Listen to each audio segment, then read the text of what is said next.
It is the end of Series 11, but the moment has been prepared for. Welcome to my Series 11 Doctor Who review.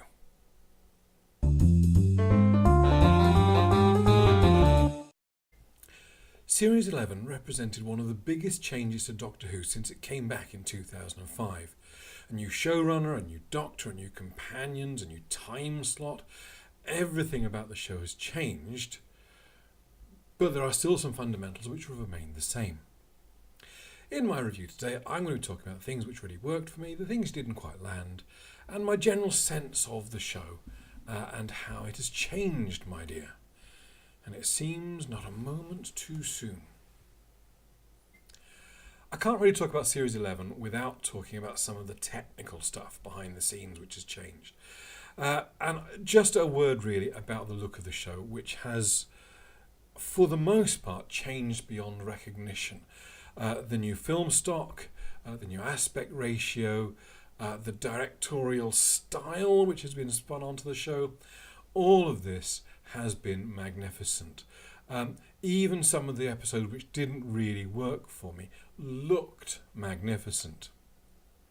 In fact, the biggest problem I had with the look of the show this series is that when it had to fall back on some of its old style, it really looked out of place.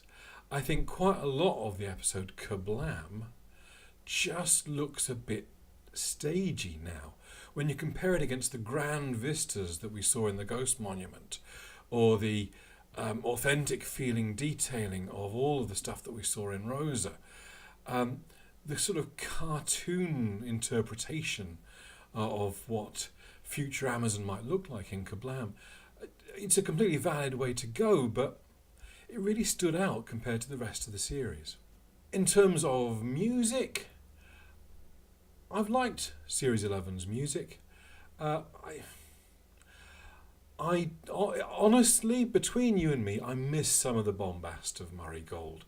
I love the 11th Doctor's theme, I Am the Doctor.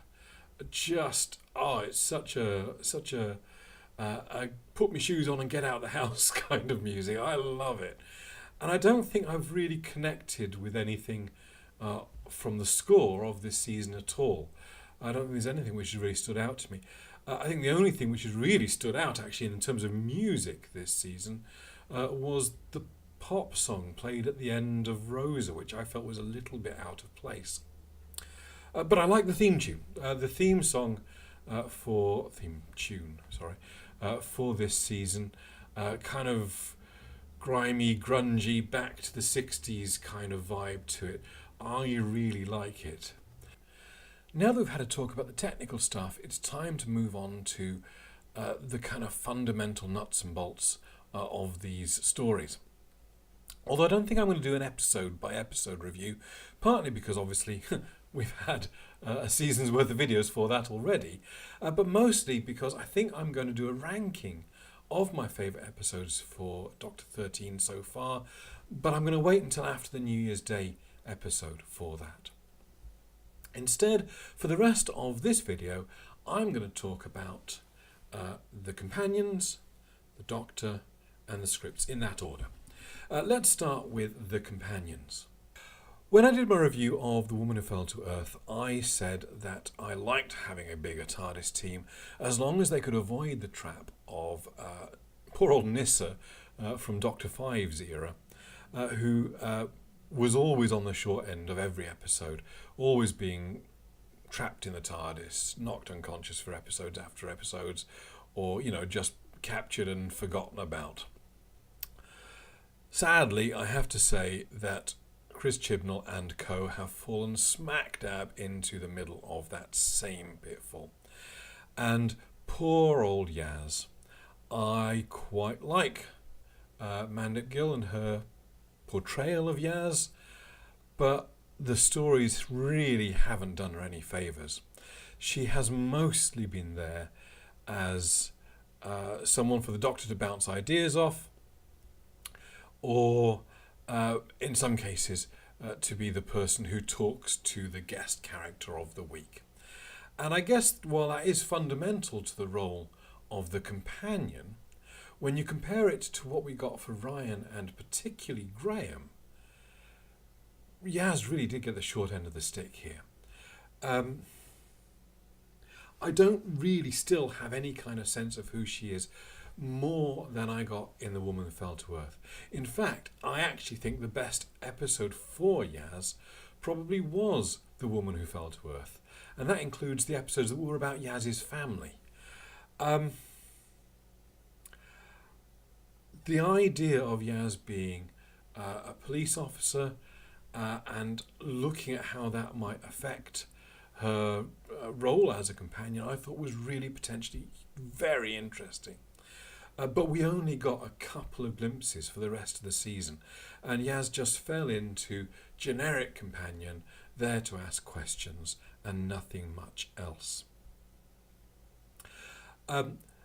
Ryan fares better, although mostly because he is more closely tied to the Graham through line. And Grace as well, of course. The whole Grace and Graham through line for this season has really, for me, what this season has been about. And I've really enjoyed that. And I think, I said it week after week in my review videos, I'm astonished that Bradley Walsh was the highlight for the regulars for me, but he really was. Graham is completely relatable. Everything that he said made sense to me. He's carrying a sandwich with him. I think that's just genius. I think more companions need to be more prepared as they go about life with the Doctor. And you really feel the emotion of Graham's story. And the way he interacts, therefore, with Ryan brings Ryan's level up. I think it's really weird that we've not had any kind of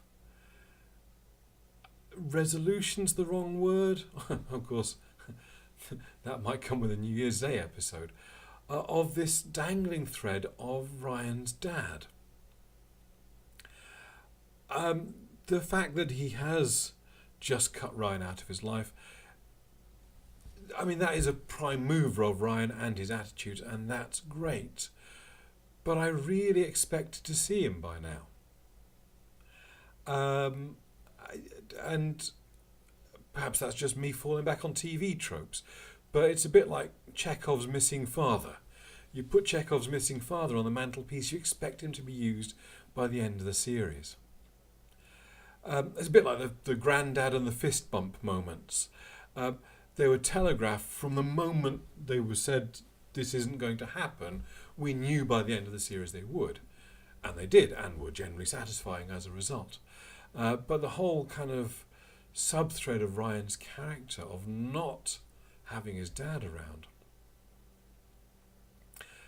I'm still waiting for the payoff of that. And I'm sure it's coming. I'm sure that we will see it, be it in Resolution or in Series 12. But this is not called Graham Who, so I need to talk about the Doctor. And I'm sorry to say that after 10 episodes, I still haven't quite connected with Doctor 13. Now, connections with a new Doctor are not always instant. Even Capaldi took me a couple of episodes, and he's a brilliant actor. And, you know, I was excited for Jodie in the role. Having seen her in Broadchurch, she is also a fine actor. And I was super excited, as if you look back to my sort of pre-season 11 excitement video, I was thrilled with the idea of a female Doctor, and I remain so. I'm just not so convinced by this female Doctor yet. The chance is still there. I could still find my connection for her with the next episode, with the next season. But I remain unconvinced by her big arms with a screwdriver. Just every time she does it, really sets my teeth on edge. I'm not convinced by her nervous babbling. When Smith or Tennant did it, you really got a sense of someone whose mind was just racing and his mouth was doing his best to keep up. But with 13, that babble really does sound nervous, unconfident, like filling in when she hasn't got anything better to say. And I think this is performance. I don't think it's bias on my. I hope it's not bias on my part, but I think it is performance. And I don't think Jodie has quite found who 13 is yet. There are flashes. There are moments where I think she is magnificent in the role, but there are just too many times throughout this series where she's not quite the Doctor and doesn't think she is the Doctor herself. I want to love Doctor 13 just like I have found myself loving eventually all of the Doctors to this point. But I don't. Not yet. Maybe soon. I want to finish up with talking about stories. And I have to say that season 11 in that regards has been honestly a little bit lacking. Every season of New Who, certainly to this point, has had at least one episode where I've gone, by the end of it, that was amazing! And that just hasn't happened this season. The best episode of TV that we got this season was not a great episode of Doctor Who. It was Rosa, I said in my review at the time. And I really enjoyed a couple of episodes of this. But I enjoyed them because they were good, solid Who. And good, solid Who is not enough to blow my socks off. And I mean, I'll save the details for my rankings. I won't go into the details of individual episodes. But generally speaking, I have actually missed a season arc. I thought I wouldn't. I thought there was going to be something that would be a breath of fresh air. But I've missed building to something in the finale. I've missed proper two-parters.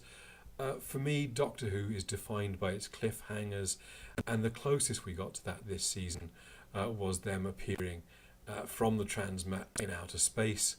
But that was such a... It wasn't a cliffhanger where you went, oh my god, how are they getting out of this? Because of course a spaceship's going to turn up and rescue them. I mean, there was no mystery for that. I wasn't sitting there waiting for a week going, my god, how on earth are they getting out of that? The villains this season have been completely unremarkable.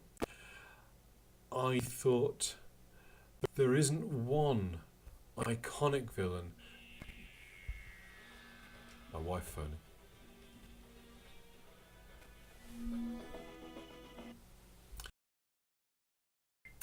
Sorry, that wasn't a bit. That actually was my wife calling. What was I saying? Villains, yeah. Nobody that we saw as a villain this season was one that I would ever want to see again. Even the one we got a second time. So, I think on balance, season 11 has probably been my least favourite of New Who. That does not mean I disliked it, and I just means I wanted more from it. There were episodes I liked, there were guest characters I enjoyed, there was music I liked, there was set pieces and cinematography and performances and story elements that all worked for me. And it was still Doctor Who, and for the most part still felt like Doctor Who. But it just felt like Doctor Who running on about a 7 when we're used to it running on average, well actually on a range, somewhere between 5 and 38. This one was kind of steady along a kind of mediocrity with a couple of bumps upwards. And while we've had some episodes of New Who which are far worse than we got this season, on balance, we've got an awful lot more that swoop upwards as well. So there we go. That is my thoughts of season 11. I managed to get away without ranting about the new TARDIS interior again. No, I shall resist. I won't do it. Join me in the new year when I'm going to talk about my ranking of all of season 11 plus Resolution and see whether my opinion has changed. See whether we get some villains I can really get behind in this episode coming on New Year's Day. Thanks very much for watching. If you want to see more from me about Doctor Who, there's a box over there. If you want to see more about me and my writing, there is a box over there. Thank you very much. Catch you next time. Cheers.